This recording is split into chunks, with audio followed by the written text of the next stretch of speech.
আচ্ছা, পারফিউম বা সুগন্ধি তো সবাই কম বেশি ব্যবহার করেন, তাই না?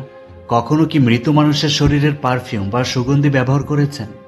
এটা শুনতে যেমন শরীরে ভয় ধরিয়ে দেয়, এই মুভিটি ঠিক তেমনই আপনার ভেতরের আত্মাকেও নাড়িয়ে দেবে। আজ এমন একজন মানুষের গল্প বলতে চলেছি যে কিনা পৃথিবীর সর্বশ্রেষ্ঠ ঘ্রাণ শক্তির অধিকারী ছিলেন। তার ঘ্রাণ শক্তি এতটাই প্রখর ছিল যে কয়েক মাইল দূরের কোনো বস্তুর ঘেরানো তার নাকে এসে পৌঁছত। তবে তার এই ঐশ্বরিক ক্ষমতা সে কোনো ভালো কাজে ব্যবহার করেনি। সে চেয়েছিল সে এমন এক পারফিউম তৈরি করবে যা দিয়ে সে পুরো বিশ্বকে তার দাসত্ব বানাতে বাধ্য করবে। আর তেমনটাই সে করেছেও। তবে এর জন্য বলি দিতে হয়েছিল শত শত নারীর জীবন। হ্যাঁ, ঠিকই শুনছেন। এই অমায়িক ঘ্রাণ শক্তির মানুষটি নারীর শরীর ব্যবহার করে পারফিউম তৈরি করে পুরো এক জাতিকে তার দাসত্বে পরিণত করেছে। তো কিভাবে সে এইসব নারীদের হত্যা করত এবং হত্যার পরে কি করে বা কাঙ্ক্ষিত সেই পারফিউম তৈরি করত, চলুন তবে আর কথা না বাড়িয়ে এইবার সেই ভয়ানক পারফিউমের ঘ্রাণের স্বাদ নেওয়া যায়। দেখে আসি বহুল আলোচিত এবং IMDb-তে হাই র্যাঙ্কিং প্রাপ্ত movie perfume the story of A murderer মুভির গল্প কথা। আসসালামু আলাইকুম বন্ধুরা, আমি সোহাগনিক আছি মুভি স্ট্রাকারের সাথে। এই যে লোকটিকে দেখছেন, তাকে নিয়ে এই রোমহর্ষক ঘটনার শুরু। তার নাম জন ব্যাপটিস্ট। তো দেখা যায় জন ব্যাপটিস্ট একটা কারাগারে বন্দী। কিছু সৈন্য এসে জনকে টেনে হিঁচড়ে কোথাও নিয়ে যাওয়া হচ্ছে। তার হাত পায়ে গলায় লোহার শিকল পরানো। সবার চোখ মুখে কেমন জানি একটা চিন্তার ছাপ পড়ে আছে। একটু পরে জনকে একটা জায়গায় আনা হয়। দেখা যায় জনের জন্য বাইরে হাজার হাজার মানুষ এসে ভিড় করেছে। তবে তারা জনকে মৃত্যুদণ্ড দিতে চায়। সবাই জনের মৃত্যু কামনা করছে, তাকে মেরে ফেলতে বলা হচ্ছিল। একটু পর ওইখানে থাকা একজন জনের বিরুদ্ধে মামলার রায় ঘোষণা করেন। জনের মৃত্যুদণ্ড ঘোষণা করা হয়। তবে তাকে সাধারণ মৃত্যু দেওয়া হয় না, বলা হয় তাকে জীবন্ত ঝুলিয়ে রাখা হবে। এরপর লোহার রড দিয়ে বারবার আঘাত করে সকল হাড় ভেঙে ফেলা হবে। যতক্ষণ না মারা যাবে ততক্ষণ তাকে ফাঁসিতে ঝুলিয়ে রাখা হবে। এই রায় শুনে ওইখানে থাকা মানুষজন আনন্দ উল্লাসে মেতে ওঠে। তারা সবাই খুশি। আচ্ছা, চলুন জেনে নেই কে এই জন ব্যাপটিস্ট, কি তার পরিচয়, আর কেনই বা সবাই তাকে এতটা ঘৃণা করছে। এইসব জানানোর জন্য ঘটনা ফ্ল্যাশব্যাকে দেখানো হয়। ঘটনার সময়কাল 1800 শতাব্দী। প্যারিসের সব থেকে নোংরা জায়গা মাছের বাজার। তো এইখানে একজন মহিলা মাছ বিক্রেতাকে দেখানো হয়, যিনি প্রেগনেন্ট। একটু পরে ওই মহিলার তীব্র প্রসব বেদনা শুরু হয় এবং তিনি পাশেই বাচ্চা প্রসব করেন। তবে তিনি বাচ্চাটিকে কোলে না নিয়ে ওইখানেই ময়লা আবর্জনার ভেতর ফেলে রাখেন। এর আগেও তিনি 4টি বাচ্চা জন্ম দিয়েছেন, যা সবগুলোই ছিল মৃত। তো প্যারিসের সব থেকে নোংরা আর দুর্গন্ধময় জায়গায় জন্ম হয় জন ব্যাপটিস্টের। মৃত ভেবে তাকেও ময়লার ভেতরে ফেলে দিয়ে তার মা পালিয়ে যায়। তবে একটু পরে দেখা যায় বাচ্চাটি মৃত নয়, সে কান্নাকাটি শুরু করে দেয়। চারপাশে লোকজনের একটা ভিড় পড়ে যায়। পরে দেখা যায় ওই মহিলাকে এই অপরাধের জন্য ফাঁসি দেওয়া হয়। আচ্ছা, এইখানে একটা কথা বলে রাখি, এই জন ব্যাপটিস্ট যাদের কাছেই থাকতো তাদেরই অনেক উপকার হতো, কিন্তু সে চলে গেলে কোনো না কোনো ভাবে তাদের মৃত্যু হতো। এটা একটা আধ্যাত্মিক ক্ষমতা ছিল। তো নোংরা মাছের বাজার থেকে জন ব্যাপটিস্টকে একটা অনাথ আশ্রমে নিয়ে আসা হয়। এইখানে অন্য বাচ্চারা নতুন নবজাতককে দেখে তারা তাকে মেরে ফেলতে চায়, কিন্তু কেয়ারটেকার এই মহিলা সেটা দেখে ফেলেন এবং তিনি ওই সকল বাচ্চাদের মারধর করেন। তিনি এই বাচ্চারা বড় হলে তাদের বিভিন্ন কারখানায় বা প্রতিষ্ঠানে বিক্রি করে দেন। তো এই ভেবে চলে যায় 5 বছর। জন 5 বছর পর্যন্ত কারোর সাথে কোনো কথা বলেনি। যেখানে অন্য বাচ্চারা খেলাধুলায় ব্যস্ত থাকতো, জন তখন ডুবে থাকতো তার আশেপাশে সবকিছু ঘ্রাণ আহরণ নিয়ে। সে সবকিছু ঘ্রাণকে এত তীব্রভাবে অনুভব করত যে তার পেছন থেকে যদি কোনো কিছু ছোড়া হতো তবে জন সেটার ঘ্রাণ অনুভব করে ধরে ফেলতে পারত। এতটাই তীক্ষ্ণ ঘ্রাণ শক্তির অধিকারী ছিল এই জন ব্যাপটিস্ট। তার আশেপাশে কয়েক মাইল দূরে থাকা বস্তুর ঘ্রাণও সে অনায়াসে উপলব্ধি করতে পারত। তো এই জন ব্যাপটিস্টের যখন 13 বছর বয়স, তখন অনাথ আশ্রমের সেই কেয়ারটেকার মহিলা তাকে একটা চামড়া কারখানায় বিক্রি করে দেন। ঘটনা অনুসারে ওই মহিলা ওই দিনই ছিনতাইকারীদের হাতে তার মৃত্যু হয়। জন উক্ত চামড়া কারখানায় এসে দিনরাত পরিশ্রম করে। এই কারখানায় কোনো শ্রমিক 5 বছরের বেশি টিকতে পারে না, নয়তো সে মারা যায়। কিন্তু জন তার অক্লান্ত পরিশ্রমের মাধ্যমে ভাগ্যক্রমে বেঁচে যায়। এইভাবে দিনরাত পরিশ্রম করে কেটে যায় আরো কিছু বছর। তো এরপর তার মালিক তাকে নিয়ে চামড়া বিক্রির উদ্দেশ্যে শহরে নিয়ে যায়। এই প্রথমবারের মতো জন শহরে আসে। জন শহরের নতুন নতুন সব ঘ্রাণ নিতে নিতে মাতোয়ারা। সবকিছু ঘ্রাণই সে উপলব্ধি করতে পারছিল। তো এক পর্যায়ে সে ঘ্রাণ অনুসন্ধান করে একটা পারফিউমের দোকানের সামনে এসে দাঁড়ায়। তখন উক্ত দোকানে ওই সময়ের সব থেকে নামি দামি পারফিউম অ্যামোর অ্যান্ড সাইকোর ঘ্রাণ সে নেয়। এই সুগন্ধি এমন ছিল যে লোকে বলতো এই সুগন্ধি নাকি স্বর্গের স্বাদ পাওয়া যায়। তো জন উক্ত পারফিউমের ঘ্রাণ পায়, কিন্তু এর পরপরই জন অন্য একটি সুগন্ধির ঘ্রাণ সে পায়। এই ঘ্রাণ জনকে যেন পাগল করার মতো অবস্থা। পৃথিবীর সর্বশ্রেষ্ঠ ঘ্রাণ শক্তির অধিকারী এই জন অ্যামোরান সাইকোর ঘ্রাণ ফেলে সেই অচেনা ঘ্রাণের পিছু করে। জন এইভাবে ঘ্রাণের পিছু করতে করতে গিয়ে দেখে এই ঘ্রাণ শহরের একটা মেয়ে ফল বিক্রেতার শরীর থেকে আসছিল। জন ওই মেয়েটির পিছু করে, সে তার ঘ্রাণে মাতোয়ারা। অবশেষে জন মেয়েটির কাছে যায়। মেয়েটি তাকে কিছু ফল কিনতে বলে, কিন্তু জন তো শুধুমাত্র সুগন্ধ নিতে চায়, তার অন্য কিছু দরকার নেই। এরপর জন ওই মেয়েটির হাত ধরে সে পাগলের মতো তার গন্ধ নিতে থাকে। এই গন্ধই যেন তার কাছে স্বর্গ। তবে মেয়েটি তখন ভয় পেয়ে সেখান থেকে দৌড়ে চলে যায়, কিন্তু জন থামে না। জন তখন পাগলের মতো সেই ঘ্রাণ অনুসরণ করে একটা জায়গায় গিয়ে সেই মেয়েটিকে পেয়ে যায়। সে তখন ওই মেয়েটির পিছনে গিয়ে তার ঘ্রাণ নিতে থাকে। মেয়েটি জনের এই হঠাৎ উপস্থিতি দেখে ভয়ে চিৎকার করে। জন তখন মেয়েটির মুখ চেপে ধরে। আশেপাশের লোকজন চলে যাওয়ার পরে জন দেখে মেয়েটি আর বেঁচে নেই, সে মারা গেছে। নিজের অজান্তে জন একটি নিষ্পাপ মেয়ের জীবন কেড়ে নিল, কিন্তু এতে জনের বিন্দুমাত্র কোনো আফসোস হয় না। জন মেয়েটির শরীরের কাপড় খুলে শরীর থেকে ঘ্রাণ নিতে থাকে, কিন্তু জন দেখে মেয়েটির শরীর থেকে সেই ঘ্রাণ আস্তে আস্তে নিঃশেষ হয়ে যাচ্ছে। সে ওই ঘ্রাণ আর পায় না। এতে জন যেন পাগলপ্রায় অবস্থা। সে এই ঘ্রাণ হারাতে চায় না। ওই দিন রাতে জন আর ঘুমাতে পারে না। সে শুধু ভেবেই চলেছে সে কি করে এই ঘ্রাণকে ধরে রাখতে পারবে। তো ওই সময়ের একজন খ্যাতনামা পারফিউম প্রস্তুতকারক ছিলেন বালদিনী। তিনি তার দক্ষতা দিয়ে সর্বশ্রেষ্ঠ পারফিউম তৈরি করেছিলেন। দীর্ঘদিন যাবৎ তার তৈরিকৃত পারফিউম প্যারিসে বেশ সাড়া ফেলেছিল, কিন্তু এখন তার তেমন কোনো মূল্য নেই। এর কারণ নতুন সকল প্রস্তুতকারকদের ভিড়ে বালদিনীর পুরনো পারফিউমের এখন জনপ্রিয়তা দিন দিন কমে যাচ্ছে। সে প্রতিনিয়ত নতুন নতুন ফর্মুলা ব্যবহার করে নতুন পারফিউম বানানোর চেষ্টা চালায়। তবে তার সকল প্রচেষ্টা ওই সময়ের নামিদামি পারফিউম অ্যামোরান সাইকের কাছে যেন হার মেনে যায়। সে ব্যর্থ হয়। তো একদিন বালদিনী উক্ত অ্যামোরান সাইকের ফর্মুলা জানার জন্য বারবার পরীক্ষা নিরীক্ষা চালানোর পরেও তিনি কোনো কিছুতেই সফল হচ্ছিলেন না। এক সময় সে হার মেনে নেয় এবং ঘুমিয়ে পড়েন। তো ওই রাতে জন ব্যাপটিস্ট বালদিনীর কাছে আসে তার অর্ডার করা চামড়া নিয়ে। বালদিনী জনকে নিয়ে তার ল্যাব কক্ষে আসেন। জন এইখানে এসে দেখে হাজার হাজার পারফিউমের ফ্লেভার এইখানে বোতলে করে রাখা হয়েছে। জন মুহূর্তে এই সবকিছু ঘ্রাণ নিয়ে নেয়। তো জন তখন বালদিনীকে বলে সে এই চামড়া দিয়ে অ্যামোরান সাইকের পারফিউম তৈরি করতে চায়। বালদিনী বেশ অবাক হয়। জন তখন পাশে কিছু বোতলে রাখা ফ্লেভার নিয়ে এসে বালদিনীকে বলে অ্যামোরান সাইকের পারফিউম এই সকল ফ্লেভার দিয়ে তৈরি করা হয়েছে। এতে বালদিনী একদম হতভম্ব হয়ে যায়, কিন্তু বালদিনী জনকে বিশ্বাস না করলেও পরে তিনি তাকে একটা সুযোগ দেন। জন তখন বিভিন্ন ফর্মুলা একত্রিত করে বালদিনীকে অ্যামোরান সাইকের থেকে ভালো একটা পারফিউম সাথে সাথে বানিয়ে দেয়। তো বালদিনী উক্ত পারফিউম পরীক্ষা করে ঘ্রাণ নেয়। তিনি এই ঘ্রাণ নিয়ে তার জীবনের সব থেকে শ্রেষ্ঠ মুহূর্ত উপভোগ করার স্বাদ পান। জন ব্যাপটিস্ট বালদিনীকে বলে সে যদি তাকে কাজে রাখে তবে সে বালদিনীকে এর থেকেও ভালো পারফিউম বানিয়ে দিতে পারবে। তবে জন শুধুমাত্র শিখতে চায় কিভাবে পারফিউম বা ঘ্রাণ সংরক্ষণ করে রাখা যায়। এই কৌশলটা তাকে সে শিখাবে। তো পরের দিন বালদিনী সে চামড়া ব্যবসায়ীর কাছ থেকে জন ব্যাপটিস্টকে কিনে নেয়। আর পূর্বের মতোই জন ব্যাপটিস্টকে ছাড়ার ফলে ওই চামড়া ব্যবসায়ী পানিতে ডুবে মারা যান। তো এরপর বালদিনী জন ব্যাপটিস্টের তৈরি করা পারফিউম দিয়ে তার পুরনো ব্যবসাকে পুনরায় সবার মাঝে খ্যাতি অর্জন করে নেয়। সে দ্রুত সবার জনপ্রিয়তা অর্জন করে নেয়। এইভাবে বালদিনী জনকেও পারফিউমের নানা খুঁটিনাটি বিষয়গুলো সম্পর্কে জানাতো। সে জনকে জানায় পারফিউমের 3টি স্তর রয়েছে, আর প্রতিটি স্তরে আবার 4টি করে নোট রয়েছে, আর এই 4টি নোট মিলিয়ে একটি সম্পূর্ণ ভালো মানের পারফিউম তৈরি করা হয়। বালদিনী জনকে এও জানান পারফিউম যদি একটি সম্পূর্ণ বাড়ি হয় তাহলে এই স্তরগুলো হলো তার দেয়াল, আর নোটগুলো হলো তার ইট।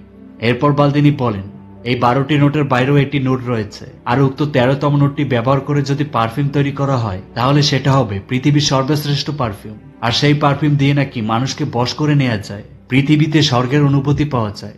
এই ঘ্রাণ নিলে মানুষ পৃথিবীর সবকিছু ভুলে যায়, এতটাই ক্ষমতা সম্পন্ন হয় সেই পারফিউম। তো জন এইসব কথা অবাক হয়ে শুনছিল। পরে জন বালদিনীকে বলে সে তাকে পৃথিবীর সর্বশ্রেষ্ঠ পারফিউম বানিয়ে দিবে, তবে তার জন্য জনকে কিভাবে পারফিউম সংরক্ষণ করতে হবে সেটা শিখিয়ে দিবে। কোনো কিছুর ঘ্রাণকে সেটা থেকে বের করে আলাদাভাবে সংরক্ষণ করতে হয় সেটা জন শিখতে চাচ্ছিল। তো জনের এতটা আগ্রহ দেখে বালদিনী 10,000 গোলাপ নিয়ে আসেন। এরপর ওই সকল গোলাপগুলোকে তিনি তার নিজের তৈরি করা একটা মেশিনের ভেতরে রাখেন। এরপর গোলাপগুলো আগুনে জাল দিয়ে সিদ্ধ করে সেটা থেকে বাষ্প ঘনীভূত করেন। এই ঘনীভূত বাষ্প থেকে বেরিয়ে আসে গোলাপের সুগন্ধ বা পারফিউম। আর এইভাবে কোনো কিছু সুগন্ধ তার ভেতর থেকে বের করে সংরক্ষণ করা যায়। তো এরপর জন নিজে নিজে বাড়ি থেকে কিছু লোহার টুকরো সাথে ভাঙা কাঁচ এনে সেগুলো থেকে ঘ্রাণ বের করার চেষ্টা করে, কিন্তু এই ঘ্রাণ সে ধরে রাখতে পারছিল না। এগুলো থেকে কোনো ঘ্রাণই বের হয় না। এতে জন বেশ রেগে যায়, কারণ সে চায় যে কোনো কিছুর ঘ্রাণই যেন সে ধরে রাখতে পারে। তো বালদিনী দেখেন জন তার বিড়ালকেও ছাড়েনি। বিড়ালের ঘ্রাণ পাওয়ার জন্য জন বিড়ালকে সিদ্ধ করে মেরে ফেলেছে। এতে বালদিনী বেশ রেগে যান আর বলেন, কোনো প্রাণীর শরীর থেকে এইভাবে ঘ্রাণ বা সুগন্ধ বের করা যায় না। এটা শুনে জন সেখানে অজ্ঞান হয়ে পড়ে যায়। সে চায় শরীর থেকে ঘ্রাণকে সে সংরক্ষণ করবে, আর এটা তার শিখতেই হবে। জন সুস্থ হলে সে বালদিনীকে বলে এর কোনো উপায় আছে কিনা। বালদিনী তখন বলেন একটা উপায় আছে, যার মাধ্যমে সে কোনো প্রাণীর শরীর থেকে চর্বি গলিয়ে তার সুঘ্রাণ আলাদা করে সংরক্ষণ করতে পারবে। কিন্তু এই পদ্ধতিটা বালদিনী জানেন না। তবে জন যদি গ্রাস শহরে যায় তাহলে এই পদ্ধতি শিখতে পারবে। তো জন গ্রাস শহরে যাওয়ার জন্য তৈরি, কিন্তু তাকে যেতে হলে বালদিনীকে 100 পারফিউম বানানোর ফর্মুলা দিয়ে যেতে হবে। জন তাই করে। বালদিনী তাকে একটি সুপারিশপত্রও লিখে দেন, যাতে জন গ্রাস শহরে গিয়ে এই পদ্ধতি শিখতে পারে এবং তাকে কাজ দেয়া হয়। তো এরপর সে চলে যায়। একসাথে এতগুলো ফর্মুলা পেয়ে বালদিনী তো মহা খুশি, কিন্তু তার এই খুশি ক্ষণস্থায়ী। ওই দিন রাতেই বালদিনীর বাড়ির ধস নেমে সে মারা যায়। তো জন গ্রাস শহরের দিকে যাচ্ছিল। জন এই প্রথমবারের মতো মুক্তির স্বাদ পায়, কারণ এখন সে আর কারোর গোলাম নয়। জন পাহাড় দিয়ে যাচ্ছে। রাত নেমে আসলে সে পাহাড়ে একটা গুহায় ওই দিন রাতে ঘুমিয়ে পড়ে। রাতে সে স্বপ্ন দেখে সে ওই ফল বিক্রেতা মেয়েটির কাছে যায়, কিন্তু মেয়েটি কেন জানি তাকে অনুভব করতে পারছিল না। তখনই জনের ঘুম ভেঙে যায় এবং সে উঠে বেশ বিচলিত হয়ে সে নিজের ঘ্রাণ নেওয়ার চেষ্টা করে। কিন্তু আশ্চর্য বিষয়, পৃথিবীর সর্বশ্রেষ্ঠ ঘ্রাণ শক্তির অধিকারী যে তার নিজের শরীরেরই কোনো ঘ্রাণ নেই, আর এর জন্যই মেয়েটি তাকে দেখতে পাচ্ছিল না। এই বিষয়টা নিয়ে জন একদমই ভেঙে পড়ে। সে ভাবে হয়তো তার কোনো মূল্যই নেই।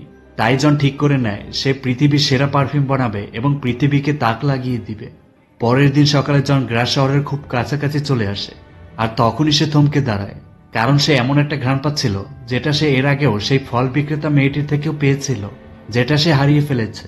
আস্তে আস্তে উক্ত ঘ্রাণটি জনের সন্নিকটে আসতে থাকে। এতে জন যেন বেশ খুশি হয়, সে স্বস্তির নিঃশ্বাস ফেলে।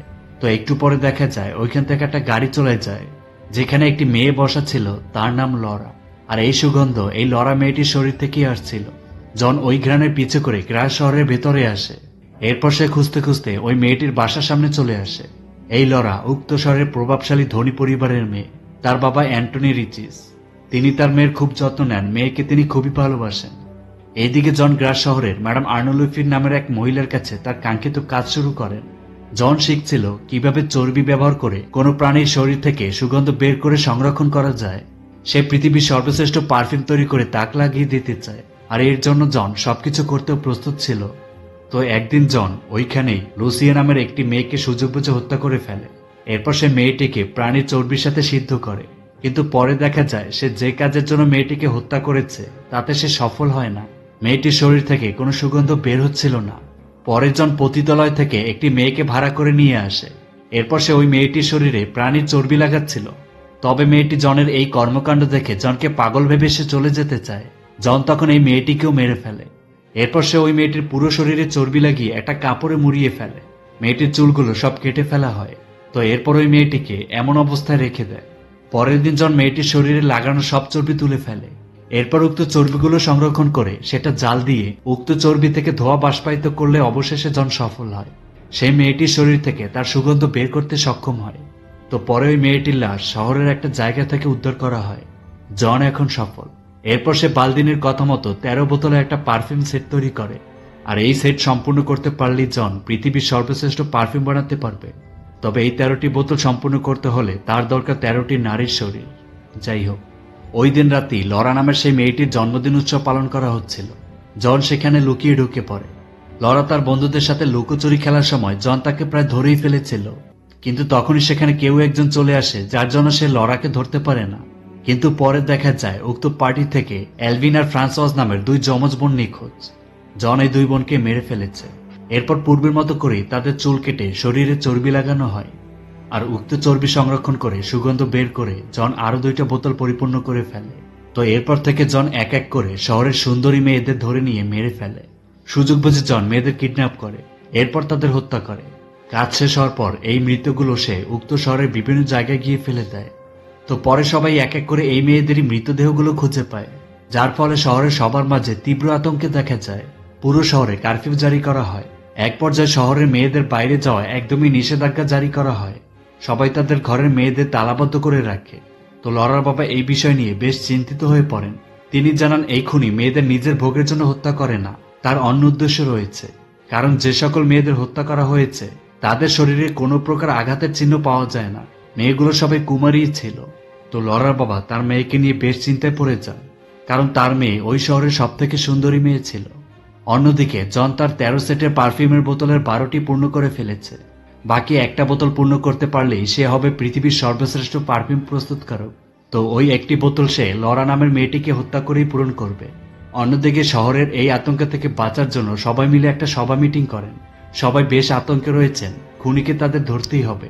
সবাই এই খুনির হাত থেকে বাঁচার জন্য পরিকল্পনা করতে থাকে। তো তখনই ওইখানে একজন লোক একটা চিঠি নিয়ে হাজির হন। জানা যায় গ্রানাবল শহরে একটি লোক ধরা পড়েছে, সে নাকি নিজেকে কাঙ্ক্ষিত হত্যাকারী হিসেবে দাবি করে। তো এটা শুনে ওইখানে থাকা লোকজন খুবই খুশি, তারা এইবার রক্ষা পেল। আর এর জন্য তারা সবাই আনন্দে উৎসবে মেতে ওঠে। কিন্তু এই বিষয়টা মানে হত্যাকারী ধরা পড়ার বিষয়টা লরার বাবা মেনে নিতে চায় না। তিনি তদন্ত করে বলেন এটা আসল হত্যাকারী নয়, ভুল কোনো লোক। কারণ ওই হত্যাকারী স্বীকারোক্তিতে বলেছে সে চুল কেটে মেয়েদের নির্যাতন করে হত্যা করে, কিন্তু আসলে লাশগুলো চুল কাটা পেলেও তাদের শরীরে কোনো নির্যাতনের চিহ্ন পাওয়া যায় না। তার মানে খুনি এখনো বাইরে ঘুরে বেরোচ্ছে, এটা নিশ্চিত। কিন্তু তার এই কথা কেউ মেনে নিতে রাজি নয়, আর তাই তিনি মেয়েকে নিয়ে উক্ত শহর ছেড়ে চলে যাচ্ছিলেন। অন্যদিকে লরা চলে যাওয়ার সময় তার সুঘ্রাণ জনের কাছে এসে পৌঁছায়। জন তার কক্ষে বসেই লরা সুঘ্রাণ অনুভব করে। তো জন এটা বুঝতে পেরে সে তার সাথে করে তার বানানো পারফিউমের সেট নিয়ে রওনা দেয়। এরপর সে লরার ঘ্রাণ অনুভব করতে করতে সামনে এগোয়। অন্যদিকে জন যে বাসায় থাকতো সেই বাসার ভেতরে একটা বেড়াল ঢুকে সেখানে মাটি খুঁড়ে কিছু জামা কাপড় সাথে মেয়েদের কাটা চুল তুলে আনে। এই ঘটনা লোকজন জানাজানি হলে তারা আরো ভালোভাবে তদন্ত করলে দেখা যায় সেখান থেকে 12টি মেয়ে জামা কাপড় সাথে কাটা চুলগুলো তারা খুঁজে পায়। এই ঘটনায় সবাই বুঝে যায় খুনি আসলে জন।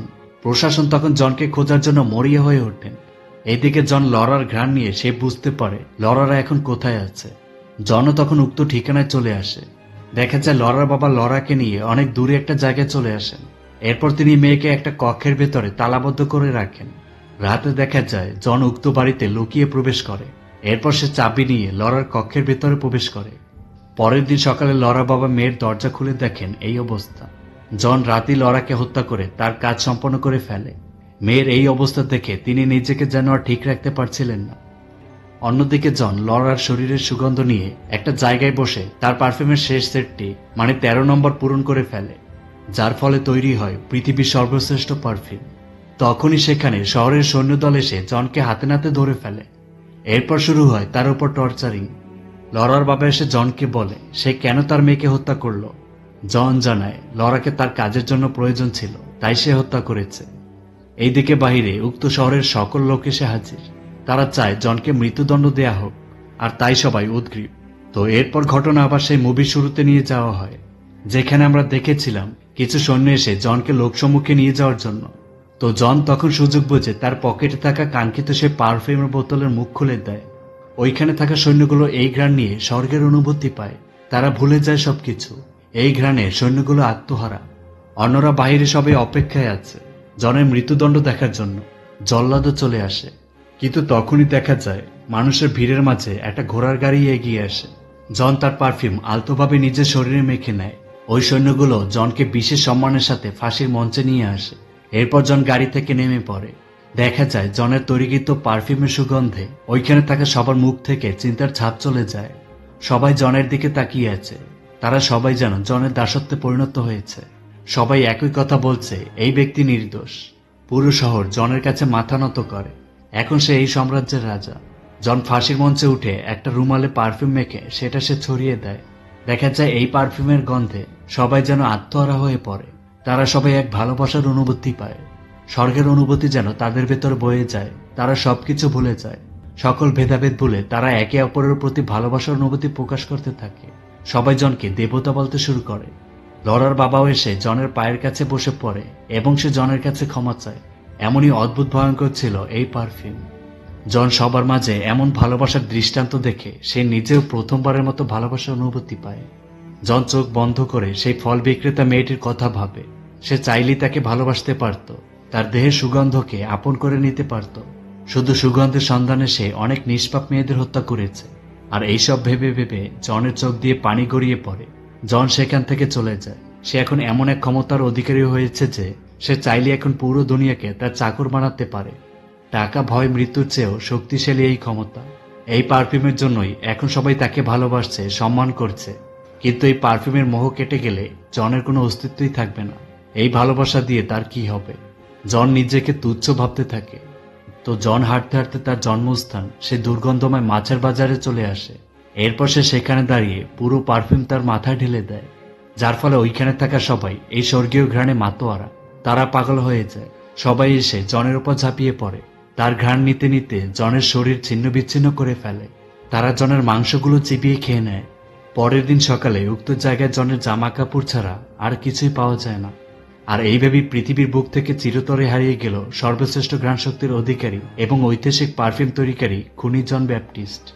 আর উক্ত পারফিউম বোতলের সর্বশেষ ফোঁটা ওইখানে পড়ে পৃথিবী থেকে চিরতরে হারিয়ে গেল এর সুগন্ধ। হয়তো তাই প্যারিস শহরকে the city of love and romance বলা হয়। আর এইভাবে ইতি ঘটে আজকের মুভিটির। তো মুভিটি কেমন লাগলো আপনাদের কাছে কমেন্টে লিখে যান। আর ভালো লাগলে একটি লাইক, সাথে চ্যানেলটি সাবস্ক্রাইব করতে ভুলবেন না। তারপর কেমন আছেন সবাই? খুব ভালো, তাই না? হালকা শীতের ছোঁয়ায় সবার প্রতি রইল অবিরাম ভালোবাসা। কথা হবে সামনের ভিডিওতে, যা খুব শীঘ্রই আসতে চলেছে। সবাই ভালো থাকবেন, সুস্থ থাকবেন। আজ এ পর্যন্তই। আল্লাহ হাফেজ।